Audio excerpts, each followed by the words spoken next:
Apreciados hermanos, explico la palabra del domingo quinto del tiempo de Cuaresma. La primera lectura es del libro del profeta Ezequiel, capítulo 37, versículos 12 a 14. Dios promete dar una nueva vida a los judíos exiliados en Babilonia. El profeta Ezequiel fue desterrado a Babilonia en el año 597 a.C. y por tanto ejerce su misión como profeta de la esperanza en medio de los exiliados. Ellos, al encontrarse en tierra extranjera, sin templo, sin sacerdocio y sin culto, se desesperan y dudan de la bondad y del amor de Dios. Se sienten derrotados y deprimidos en la llanura de Mesopotamia y proclaman: nuestros huesos están secos, nuestra esperanza se ha desvanecido, estamos perdidos. Ellos se sienten como cadáveres sin vida, peor aún, como esqueletos resecos desgastados por los muchos años transcurridos en la tumba del exilio. El profeta tiene una visión en la que el Señor promete lo siguiente: esto dice el Señor, yo mismo voy a abrir sus sepulcros, los voy a sacar de sus sepulcros, pueblo mío, y los voy a llevar a la tierra de Israel. Sabrán que yo soy el Señor cuando abra sus sepulcros, cuando los saque de sus sepulcros, pueblo mío. Infundiré mi espíritu en ustedes para que revivan. Los estableceré en su tierra y sabrán que yo, el Señor, lo digo y lo hago, oráculo del Señor. Donde sopla el espíritu del Señor, allí llega la vida, como sucedió al principio del mundo, cuando Dios, después de haber plasmado al hombre del polvo de la tierra, sopló en su nariz un hálito de vida y el hombre se convirtió en un ser viviente. El profeta Ezequiel promete a los exiliados en Babilonia que Dios los resucitará a una nueva vida. Abrirá los sepulcros en que fueron enterrados, les hará salir de sus tumbas y los reconducirá a su tierra. Por consiguiente, esta profecía hace referencia al regreso de los deportados a su patria y no a la resurrección de los muertos tal y como la concebimos nosotros. Sin embargo, los rabinos reflexionaron sobre esta profecía y dieron origen a la creencia de que cuando el Mesías llegara a este mundo e instaurara su reino de justicia y de paz, todos los justos regresarían a esta vida para participar en la alegría del nuevo reino. Realmente, en la Biblia la reflexión sobre la inmortalidad del alma y la resurrección de los muertos fue bastante lenta.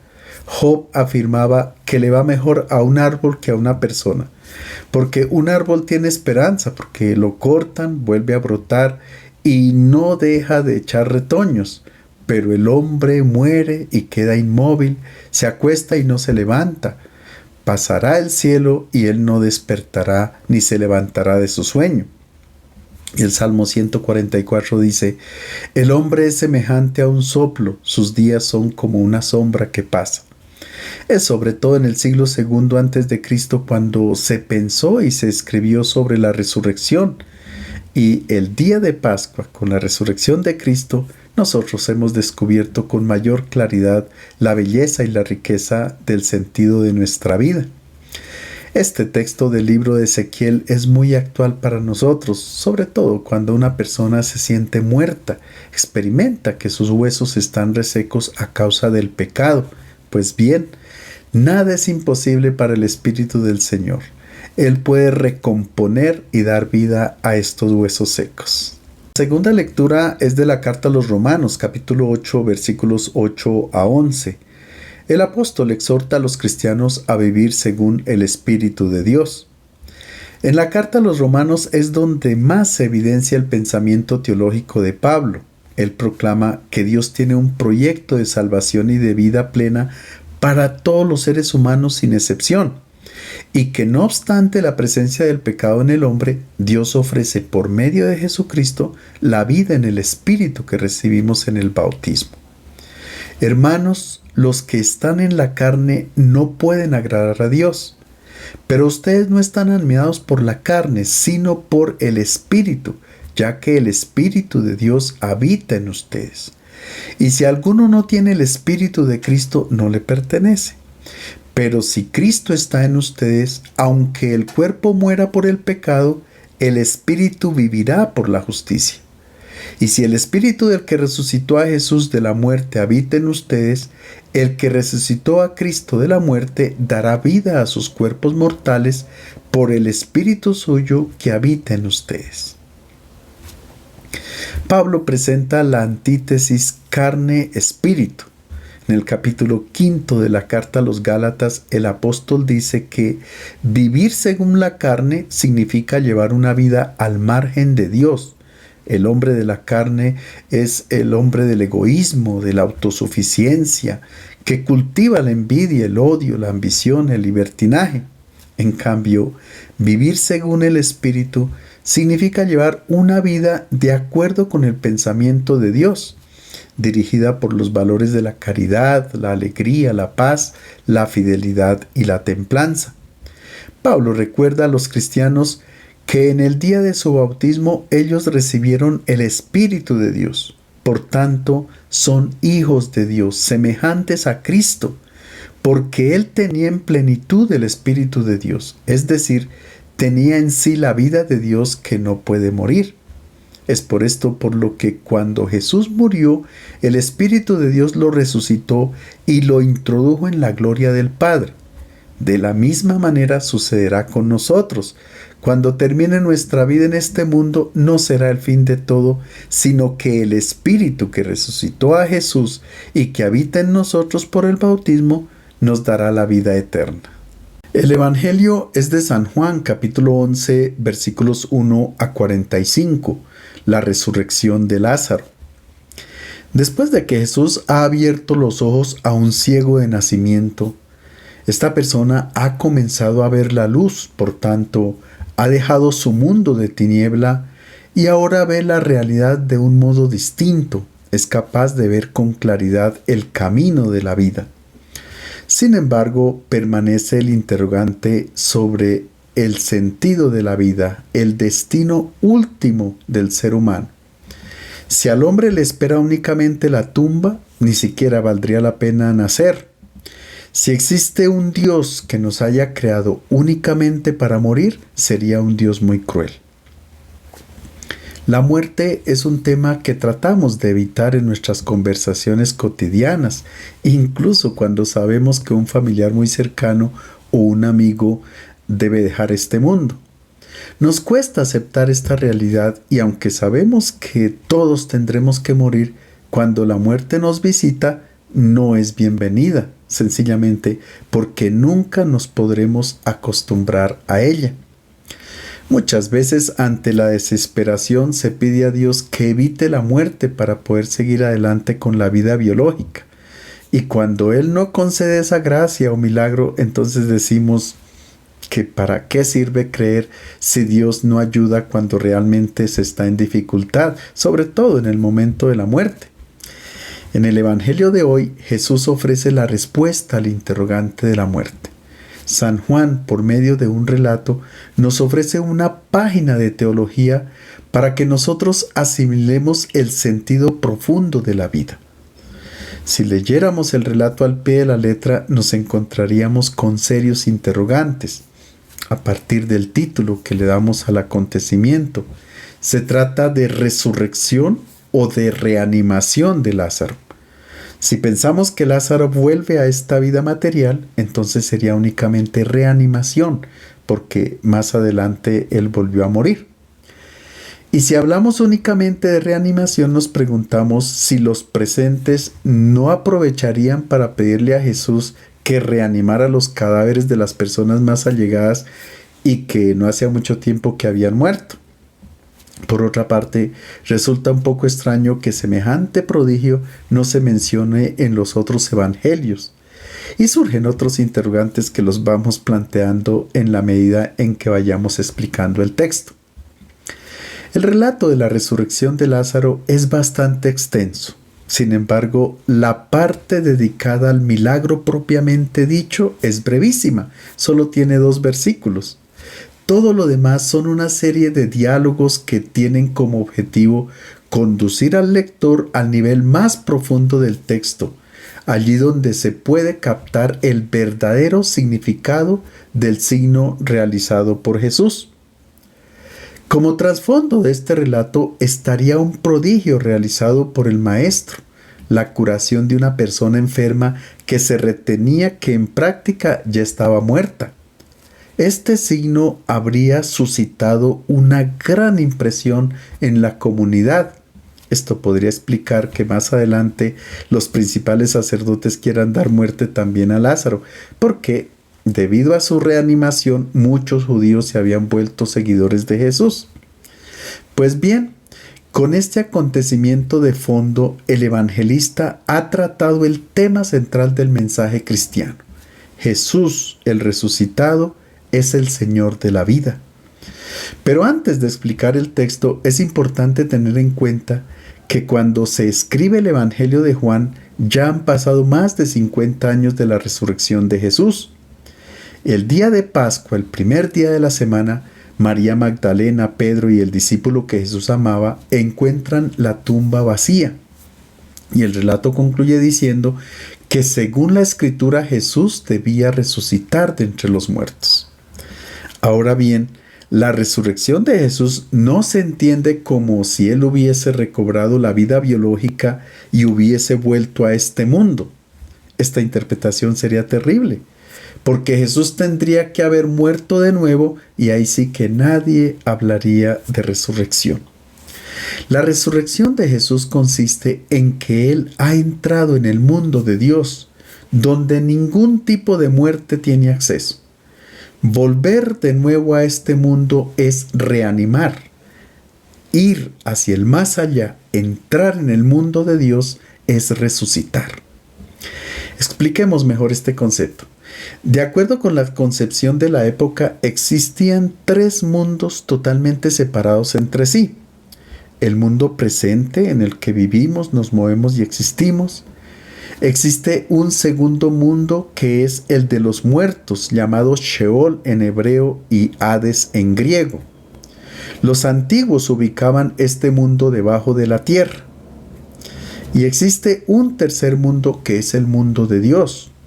La resurrección de Jesús consiste en que Él rompe la barrera que separa el mundo presente del mundo de los muertos, pasa por allí y luego abre el camino para entrar en el mundo de Dios.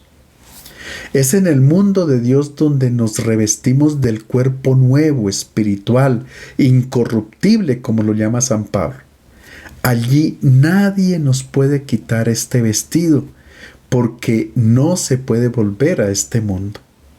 Con estas premisas podremos ahora comprender si lo que sucede con Lázaro es reanimación o resurrección. Escuchemos cómo inicia el texto. Había un enfermo llamado Lázaro de Betania, el pueblo de María y su hermana Marta. María era la que había ungido al Señor con perfumes y le había secado los pies con sus cabellos. Su hermano Lázaro estaba enfermo. Las hermanas le enviaron un mensaje: Señor, tu amigo está enfermo. Al oírlo, Jesús comentó: esta enfermedad no ha de terminar en la muerte. Es para gloria de Dios, para que el Hijo del Hombre sea glorificado por ella. Jesús amaba a Marta, a su hermana y a Lázaro. Jesús se encontraba en Betabara, en la ribera del Jordán, cerca del Mar Muerto, donde Josué había hecho pasar al pueblo de Israel para que entrara en la tierra prometida. Es allí donde él recibe la noticia de que Lázaro está enfermo. Betania se encuentra muy cerca de Jerusalén, a unos 3 kilómetros, pasando el Monte de los Olivos, donde comienza el desierto de Judea. Imaginamos unos 40 kilómetros de distancia entre donde se encontraba Jesús y Betania. Allí, en esta pequeña aldea, vivían los amigos de Jesús, Marta, María y Lázaro. Se trata de una familia un poco extraña. No hay padres, no se habla de maridos, de esposas, ni de hijos, sino de hermanos y hermanas. Esta familia representa a la comunidad cristiana donde no hay ni superiores ni inferiores, sino solamente hermanos y hermanas. Cuando las hermanas de Lázaro envían el mensaje al Señor, dicen, tu amigo Lázaro. Y los judíos más adelante van a decir, vea cuánto lo amaba. Es decir, existe un intenso lazo afectivo que une a estas personas de la comunidad con Jesús, porque no son siervos, sino amigos. Todos son inmensamente amados por el Señor. En este mismo sentido, el evangelista indica que María era la que había derramado perfume de nardo en los pies de Jesús y luego lo secó con sus cabellos. El nardo en la Biblia es el símbolo del amor incondicionado por otra persona. Estamos en una comunidad cristiana donde ocurre la muerte de un hermano, un hecho desconcertante que suscita un interrogante.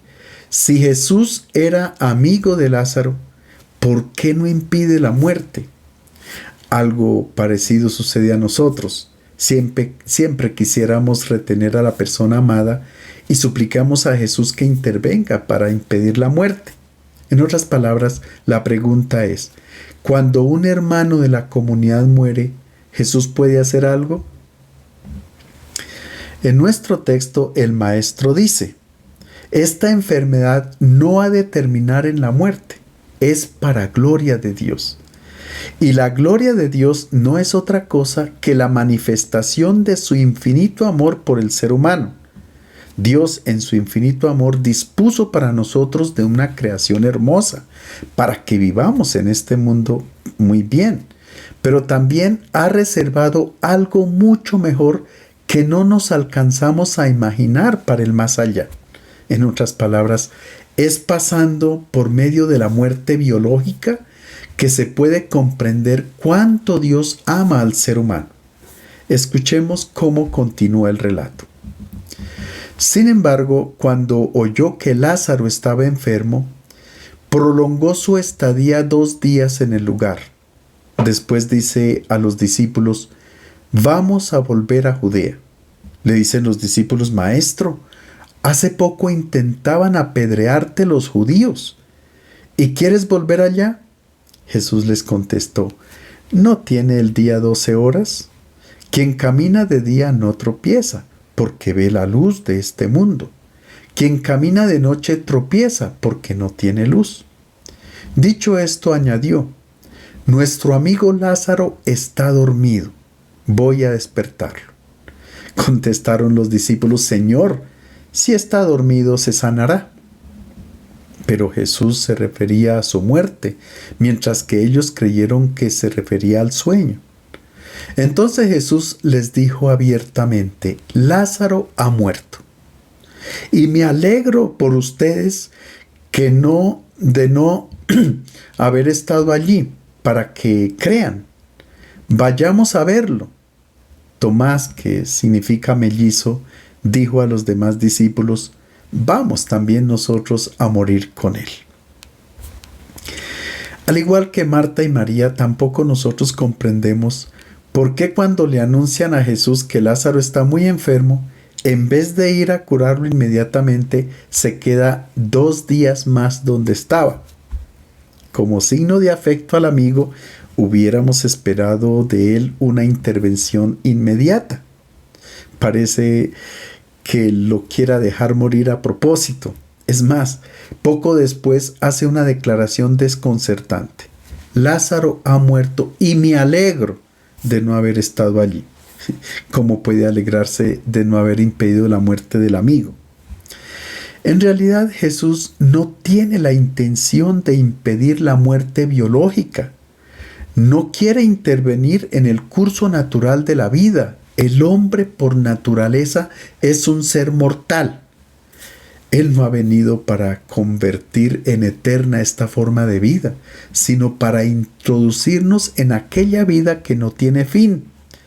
La vida en este mundo está destinada a terminarse y es bueno que así sea.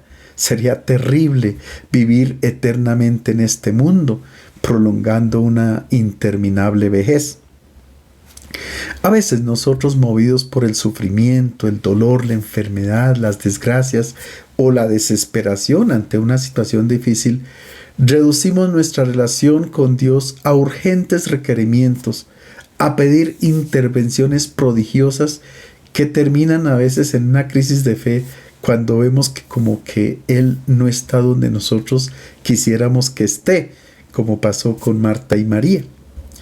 Jesús sostiene un diálogo con sus discípulos en el cual se manifiestan nuestras incertidumbres y nuestros miedos frente a la muerte. Es por esto por lo que Jesús pide que también su discípulo sea capaz de donar la vida por amor, es decir, convertirse en grano de trigo, que cuando cae en la tierra produce mucho fruto. Jesús ve la muerte en la perspectiva justa. Se alegra de no haber impedido de que su amigo Lázaro haya muerto, pues para él la muerte no es un acontecimiento destructivo, irreparable, catastrófico, sino que marca el inicio de una condición infinitamente mejor que la precedente. Después de 2 días, Jesús resuelve ir a Betania y dice que Lázaro duerme. Es una imagen con la que los primeros cristianos se referían a la muerte, la comparaban con el sueño. Pablo escribía a los tesalonicenses: no queremos que ignoren acerca de los que duermen para que no se entristezcan, porque si creemos que Jesús murió y resucitó, así también Dios traerá con él a los que durmieron en Jesús. El término cementerio proviene del griego koimeterion, que significa lugar donde se duerme, a la espera de un despertar. Veamos cómo continúa el relato. Cuando Jesús llegó, encontró que Lázaro llevaba 4 días en el sepulcro. Betania queda cerca de Jerusalén a unos 3 kilómetros. Muchos judíos habían ido a visitar a Marta y María para darles el pésame por la muerte de su hermano. Cuando Marta oyó que Jesús llegaba, salió a su encuentro mientras María se quedaba en casa. Marta dijo a Jesús: si hubieras estado aquí, Señor, mi hermano no habría muerto. Pero yo sé que lo que pidas, Dios te lo concederá. Le dice Jesús: tu hermano resucitará. Le dice Marta: sé que resucitará en la resurrección del último día. Jesús le contestó: yo soy la resurrección y la vida. Quien cree en mí, aunque muera, vivirá. Y quien vive y cree en mí, no morirá para siempre. ¿Lo crees? Le contestó: sí, Señor. Yo creo que tú eres el Mesías, el Hijo de Dios, el que había de venir al mundo. El evangelista nos dice que cuando Jesús se acerca a Betania, Lázaro llevaba 4 días en el sepulcro. El número 4 indica una muerte definitiva. Era usual entre los judíos visitar el sepulcro durante 3 días para mirar si todavía había algún signo de vida, pero el 4.º día ya se resignaban porque la persona estaba totalmente muerta. Muchos judíos de la ciudad de Jerusalén habían ido a dar el sentido pésame a la familia de Lázaro, una costumbre que conservamos todavía hoy. Lástima que solo podamos ofrecer frases que en el fondo consuelan muy poco. El mejor saludo de condolencia es el silencio. Simplemente se trata de estar cerca de la familia y compartir su dolor. No sabemos cómo supo Marta que Jesús estaba llegando a Betania. Y es curioso que el maestro se detenga fuera del pueblo esperando que Marta y María vinieran donde él. Nosotros esperaríamos que Jesús se hubiera dirigido directamente a la casa del difunto a darle el sentido pésame a la familia. Marta reprocha a Jesús: si hubieras estado aquí, que en el fondo es la manifestación de la incapacidad del hombre frente a un acontecimiento que lo supera. La muerte se reirá de los esfuerzos humanos para negarla, evitarla o enmascararla. Marta tiene la certeza de que cualquier cosa que Jesús pida a Dios, Él se lo concede, porque tiene en mente el recuerdo de los grandes profetas, Elías y Eliseo. Elías reanimó al hijo de la viuda de Sarepta de Sidón, y Eliseo reanimó al hijo de la Sunamita. En ambos casos se trataba de niños que acababan de morir. En cambio, en nuestro pasaje, Lázaro ya lleva 4 días en el sepulcro. Sin embargo, Marta espera que Jesús pueda hacer algo. Jesús le dice: tu hermano resucitará. Y como Marta cree en el pensamiento de los fariseos, asegura que al final del mundo, Lázaro resucitará, es decir, cuando los justos vuelvan a esta vida para gozar del reino de Dios. Pero esta concepción de resurrección no consuela a nadie. Jesús traslada la resurrección al tiempo presente y no es una reanimación, sino el ingreso inmediato en el mundo de Dios. Hoy estarás conmigo en el paraíso, dice Jesús al ladrón que estaba al pie de la cruz. Por consiguiente, el cristiano no cree en una muerte y después en una resurrección al final del mundo, sino que cree que el hombre que ha sido redimido nunca muere. El padre Fernando Armelini nos presenta un ejemplo para comprender mejor el tema de la resurrección. Dice: supongamos que en el vientre de una madre se encuentren 2 gemelos que pueden ver, entender y hablarse durante los 9 meses de la gestación.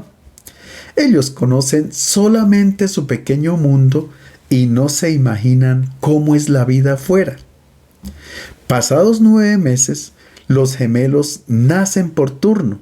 Aquel que todavía permanece por breve tiempo dentro del vientre de la madre pensará: mi hermano ha muerto, ya no existe, ha desaparecido, me ha dejado, y llora.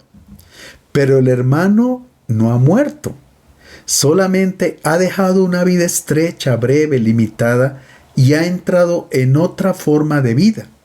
Además, el niño en el seno materno no puede contemplar el rostro de su madre, solamente cuando nace lo puede contemplar. De la misma manera, solo con la muerte nosotros podremos contemplar el rostro de Dios. Jesús explica a Marta que el discípulo no experimenta la muerte, sino que nace a otra nueva forma de vida, entra en el mundo de Dios, entra a formar parte de una existencia que no está sometida a límites, ni a ninguna clase de muerte, como acontece aquí en la tierra. Es una vida sin fin y que no alcanzamos a imaginar, como dice San Pablo. Ningún ojo vio, ni oído oyó, ni mente humana concibió lo que Dios preparó para los que lo aman. A este punto quizás hayamos comprendido la razón por la que Jesús se alegra de no haber impedido la muerte de Lázaro.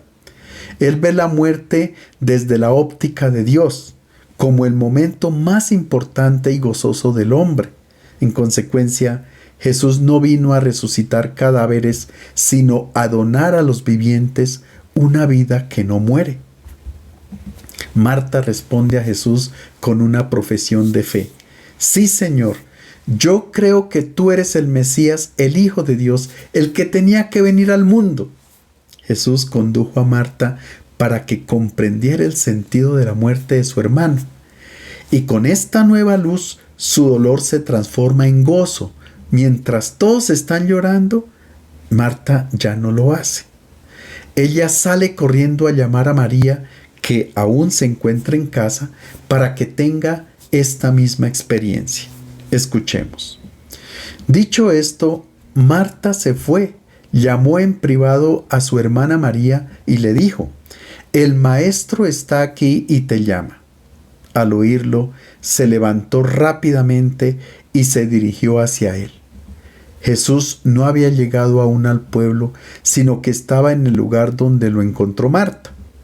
Los judíos que estaban con ella en la casa consolándola, al ver que María se levantaba de repente y salía, fueron detrás de ella pensando que iba al sepulcro a llorar allí.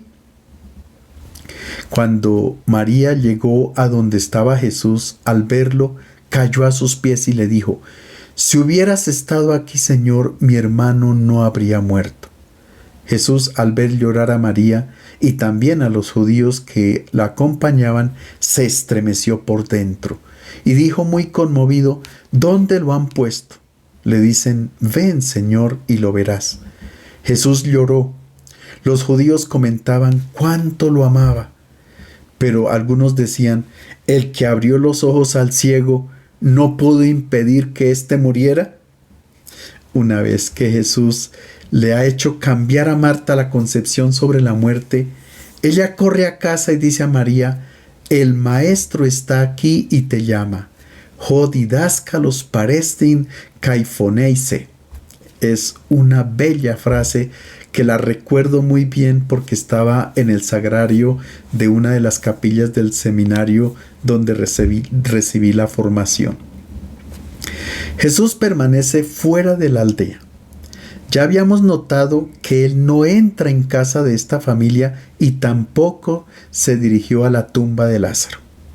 Y este gesto del maestro tiene un significado profundo desde el punto de vista teológico. Jesús quiere que todos salgan del pueblo, es decir, que todos abandonen aquella mentalidad o concepción que tienen por tradición acerca de la muerte, como el final de todo, como la que origina únicamente el llanto. Marta comunica su experiencia espiritual a María en voz baja, y esto tiene sentido porque las experiencias espirituales no se gritan en público, se comunican mediante un diálogo personal y en un contexto pertinente. Junto con María salen también todos los judíos de la aldea. María también reprocha a Jesús por no haber estado allí en aquel momento de la muerte de Lázaro, tal como lo había hecho su hermana Marta.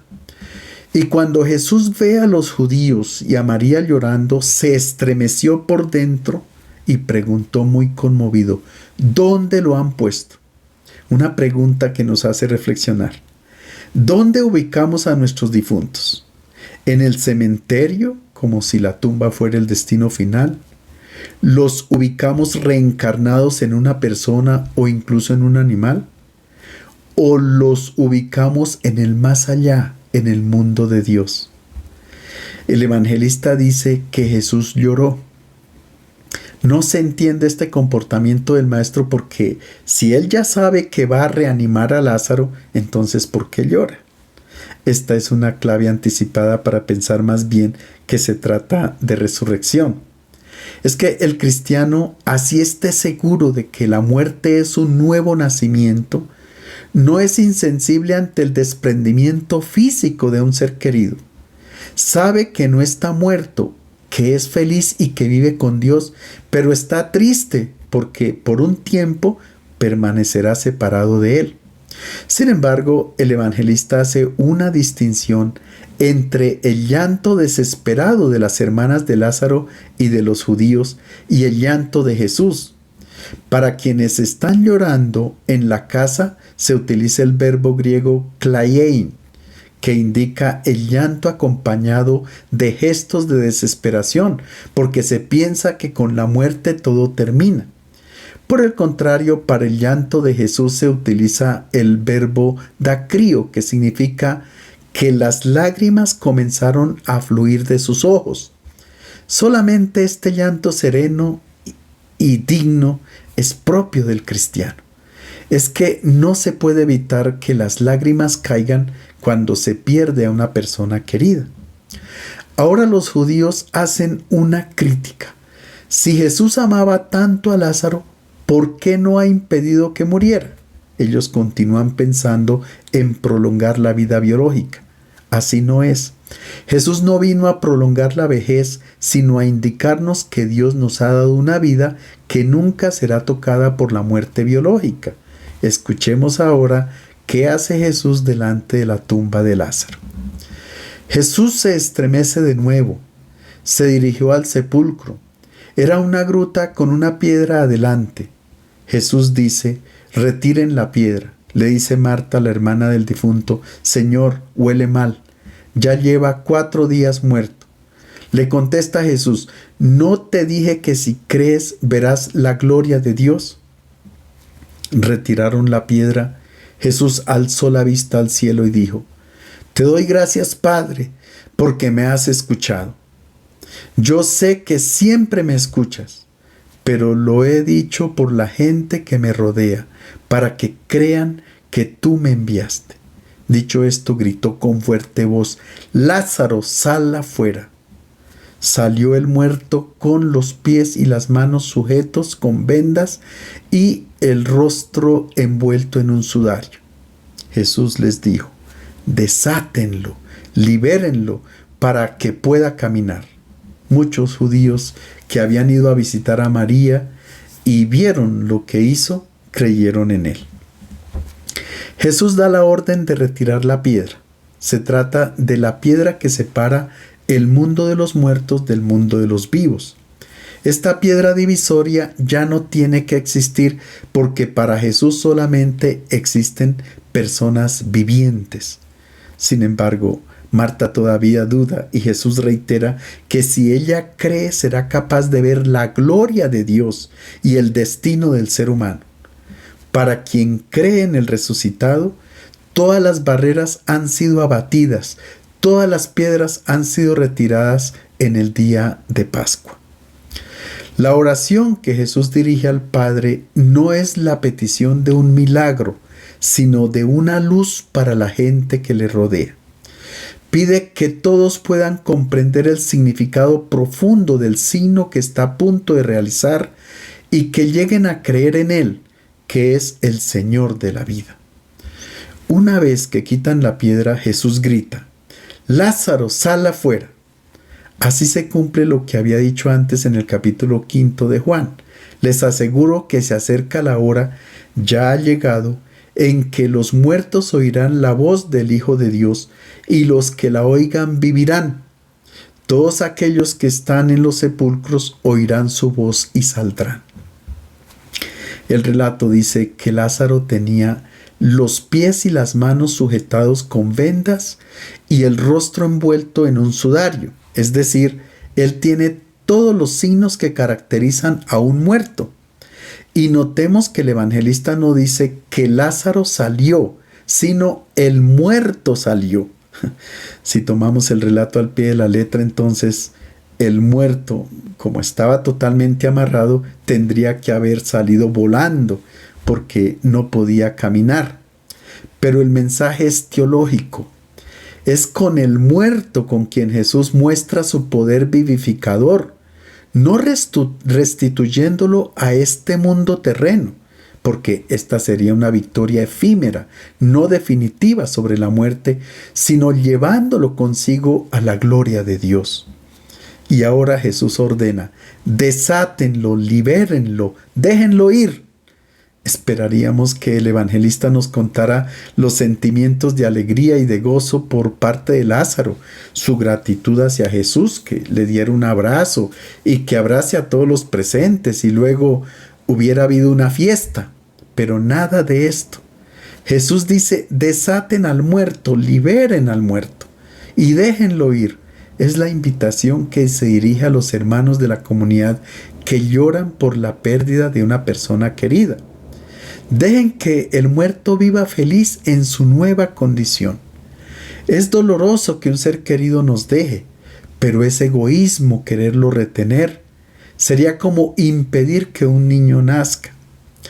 Tenemos la tentación de retener a la persona porque la amamos, pero no. Llega el momento en el que debemos desatar y dejar ir a esta persona hacia su destino, que es la casa del Padre. Entendida de esta manera la resurrección, concluimos que Jesús no reanimó a Lázaro, sino que realmente lo resucitó para que hiciera su entrada definitiva en el mundo de Dios. Les deseo un feliz domingo.